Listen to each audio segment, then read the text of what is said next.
राखीचा धागा बांधी नात्यांना प्रेमाने मोहाचे बंध सोडूया परमेश्वराच्या स्मरणाने. राखीचा धागा बांधी नात्यांना प्रेमाने मोहाचे बंध सोडूया परमेश्वराच्या स्मरणाने. हातातील राखी जपूया मनात भक्ती फुलवूया.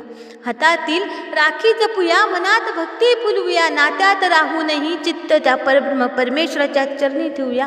परब्रह्म परमेश्वराच्या चरणी ठेवू. प्रथम सर्वांना माझा सादर दंडवत प्रणाम. श्रोतेहो, स्वागत आहे आपले इष्टप्राप्ती स्पीच महानुभाव यूट्यूब चॅनलवरती.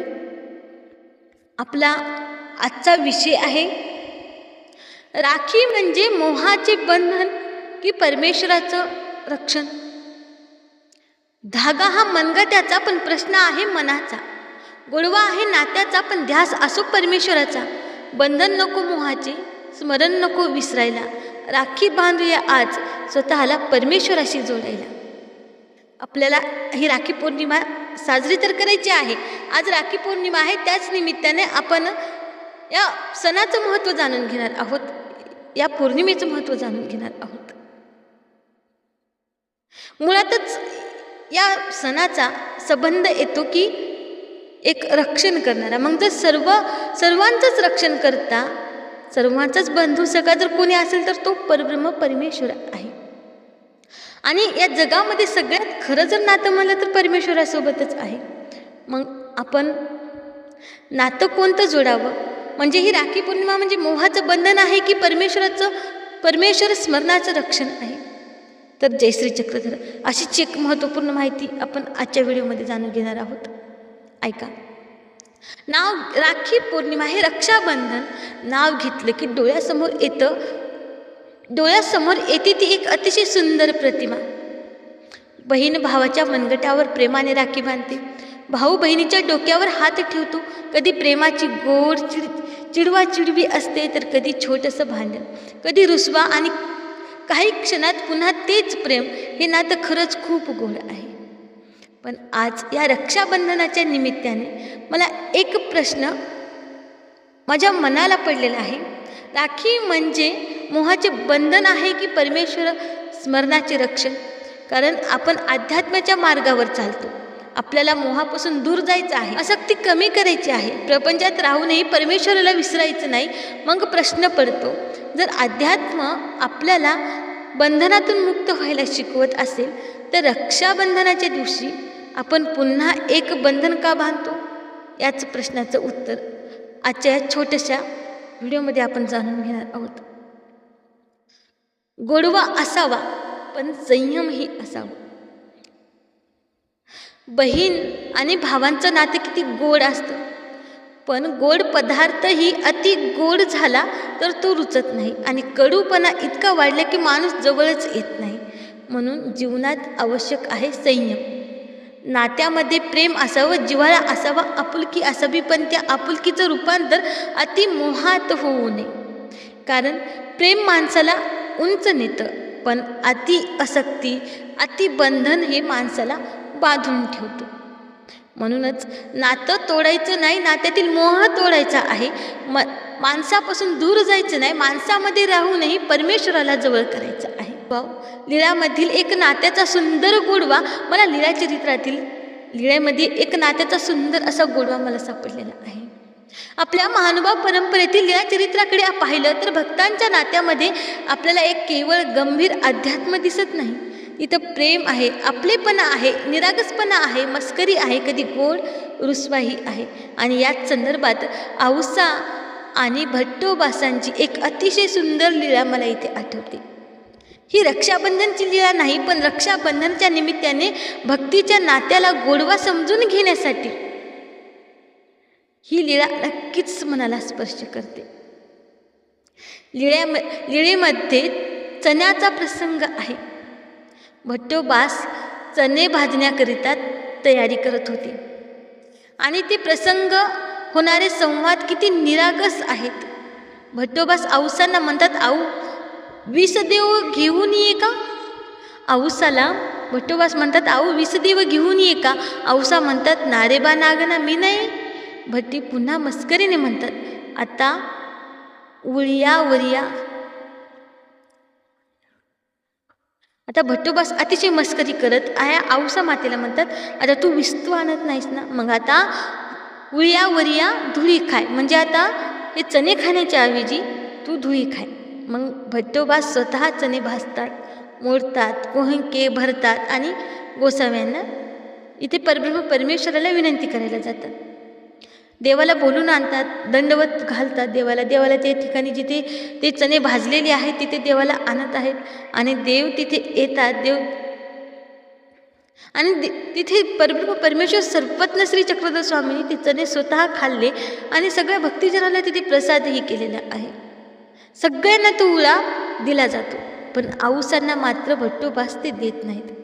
औसा त्या निरागसपणे सर्वज्ञाकडे म्हणतात, नागदेया मज उळा देसी ना, म्हणजे भट्टोबासाला म्हणतात औसा, नागदेया मला पण थोडंसं खुळा दे ना. आणि भट्टसुद्धा उत्तरही तितकंच मस्करीने देतात आणि ते म्हणतात, उळिया वरिया धुळी खासीना, आता धुळी खाय. किती गोड हा प्रसंग आहे. इथं मोठं तत्त्वज्ञान सांगण्यासाठी कोणी भाषण करत नाही, पण एक छोट्याशा प्रसंगात, पण या छोट्याशा प्रसंगामध्ये किती मोठा आपलेपण आहे. कधी मस्करी, कधी रुसवा, कधी चिडवणं, आणि तरीही मनामध्ये कटुता नाही, कारण ते नातं हे निरागस असतं. औसा तो रुसवाही किती, औसांचा तो रुसवासुद्धा किती निरागस आणि किती गोड आहे बघा. आता औसा इथे भट्टोबास देत नाहीत म्हणून पुन्हा स्वामींकडे जातात आणि देवाला भट्टोबासाचं नाव सांगतात. म्हणतात, जीजी नागदेयाने सगळ्याला हुरडा दिलेला आहे, पण मलाच दिलेला नाही. आता देव म्हणतात, वानरिया देगा. आता भट्टोबासाला देव, तू औसा मातेला हुरडा दे असं देव सांगतात. तेव्हा भट्टोबास काय करतात, अतिशय मस्करीनं अगदी थोडंसं त्यांच्या हातावर ठेवतात. तेव्हा परत औसा देवाकडे जातात आणि म्हणतात, जीजी स्वामी जगन्नाथा, हे बघा नागदेयाने मला एवढूसाच दिलेला आहे. मग तेव्हा परत स्वामी म्हणतात, वानऱ्या देसी गा, सगळ्यांना दिलेला आहे तेवढाच दे. मग भट्टोबास त्यांना देतात आणि त्या आवडीने खातात. म्हणजे इथे आपलेपणाची ही लीळा आपल्याला आपलेपणा शिकून जाते, नात्यातला गोडवा शिकून जाते. म्हणजे इथे स्नेह पण आहे, मस्करीसुद्धा आहे आणि तो औसाचा तो रुसवा किती गोड आहे. आणि शेवटी सर्वज्ञाच्या कृपेने त्यांनाही इतरांसारखाच तो हुळा भेटलेला आहे. म्हणून ही लीळा आपल्याला सांगते. असं नाही की हे रक्षाबंधनाचं उदाहरण आहे, नाही, पण ही लीळा आपल्या नात्याला गोडवा कसा असते हे आपल्याला अनुभवला देते. रुसवा असू शकतो, मस्करी असू शकते, गोड भांडणही असू शकतं, पण त्या सगळ्यामध्ये प्रेम आणि आपलेपणा असला पाहिजे. आणि कदाचित म्हणूनच ही लीळा ऐकताना आपल्याला आपल्या भाऊ बहिणीची आठवण येते. मग या गोड नात्यात अध्यात्म कुठं आहे? येथे आपल्याला पुन्हा तो प्रश्न पडतो, राखी म्हणजे मोहाचे बंधन. परमेश्वर स्मरणाचं रक्षण. गोडवा नको का? नक्कीच हवा. प्रेम नको का? नक्कीच हवं. नाती नको का? नक्कीच हवीत. पण प्रश्न नात्याचा नाही, प्रश्न आहे असक्तीचा. नातं सुंदर आहे, पण त्या नात्यामुळे परमेश्वर विसरला गेला तर आपुलकी सुंदर आहे, पण तीच आपुलकी माझं आणि तुझं या अहंकारात बदलली तर प्रेम सुंदर आहे, पण ते परमेश्वरापेक्षा मोठं झालं तर.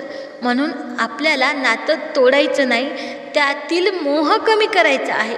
मनापासून दूर जायचं नाही, माणसामध्ये राहून परमेश्वराला जवळ, माणसापासून दूर जायचं नाही, माणसामध्ये राहून परमेश्वराला जवळ करायचं आहे. आपण म्हणतो बहीण भावाला राखी बांधते, भाऊ बहिणीचं रक्षण करतो.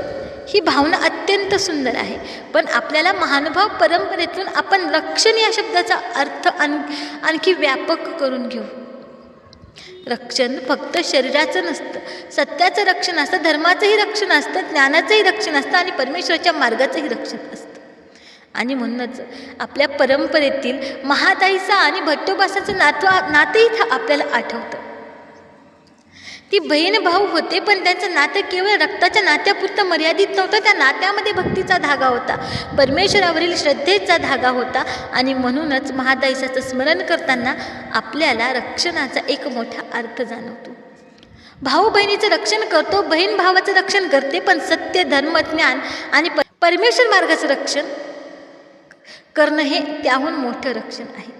म्हणून राखीचा हा धागा फक्त दोन मनगटांना जोडणारा धागा न राहता आपल्या कर्तव्याशी जोडणारा धागा होऊ शकतो. आणि आता पुन्हा एक प्रश्न. बहीण म्हणते माझ्या भावाचं रक्षण हो, भाऊ म्हणतो माझ्या बहिणीचं रक्षण हो.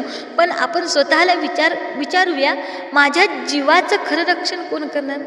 धन, संपत्ती, नाती, शरीर की ही सगळी हे काहीही आपलं रक्षण करू शकत नाही, ही सगळी नश्वर आहेत. मग जीवाचं अंतिम रक्षण कशामध्ये आहे? परमेश्वराच्या स्मरणामध्ये. म्हणून या राखीला एक वेगळा अर्थ देऊया. मनगटावर राखी बांधली जाते, पण तिचा एक धागा मनालाही बांधूया. मोहापासून स्वतःच्या रक्षणाचा, अहंकारापासून स्वतःच्या रक्षणाचा, आसक्तीपासून स्वतःच्या रक्षणाचा आणि सर्वात महत्त्वाचं परमेश्वराच्या विस्मरणातून स्वतःच्या रक्षणाचा. राखीचा खरा संकल्प म्हणून या रक्षाबंधनाला भावाच्या मनगटावर राखी बांधताना फक्त एवढंच म्हणू नका भाऊ, की एवढंच मनात विचार ठेवू नका की आपला भाऊ आपलं रक्षण करेल. त्यासोबत मनात असंही म्हणा, माझ्या भावाचा जीव परमेश्वराच्या स्मरणात राहू. आणि भावानेही मनात म्हणावं, माझ्या बहिणीच्या आयुष्यात प्रेम राहू, आनंद राहू, पण तिच्या परमेश्वराचं स्मरण कधी सुटू नये. आणि आपण स्वतःलाही एक राखी बांधूया. मोहापासून रक्षणाची राखी, अहंकारापासून रक्षणाची राखी, आसक्तीपासून रक्षणाची राखी आणि परमेश्वर विस्मरणापासून रक्षणाची राखी. कारण राखीचा धागा मनगटाभोवती बांधला जातो, पण त्याचा खरा संकल्प मनाभोवती बांधायचा असतो.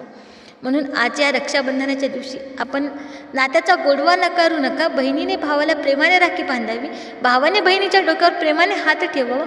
गोड भांडण असू द्या, मस्करी असू द्या, रुसवा असू द्या, पण सगळ्या गोडव्यामध्ये एक गोष्ट विसरू नका. आपण सगळे या नश्वर संसारातील नाते जगत असताना एक चिरातन नात्याची आठवण ठेवायची आहे. परमेश्वराशी असलेल्या नात्याची म्हणून नाती जपूया. आठवण ठेवायची आहे परमेश्वराशी असलेल्या नात्याची म्हणून. नाती जपूया, पण मोहात अडकू नका. प्रेम करूया, पण परमेश्वराला विसरू नका. माणसामध्ये राहूया, पण मन परमेश्वराच्या चरणी ठेवूया. आणि म्हणूनच आजचा माझा प्रश्न पुन्हा एकदा, राखी म्हणजे मोहाचं बंधन की परमेश्वर स्मरणाचं रक्षण?